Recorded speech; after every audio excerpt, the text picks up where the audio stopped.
I pozdrav narode, dobrodošli opet na moj kanal i ovog puta ću vam pokazati kako da vaš telefon, to je vaš Android uređaj, manje secka, baguje ili koči.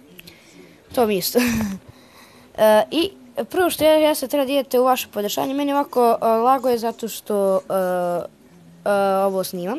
Idite u memory, ili memorija, sve zavisi kako će kod koga da piše. I samo malo. I brišite ovo cache memoriju, ali morate malo da sačekate da vam se pojavi ovako. I tek onda obrišete. Slobodno obrišite. I evo vidite, kada nestane, samo izađite. I možda vidite da primećujete da manje koči.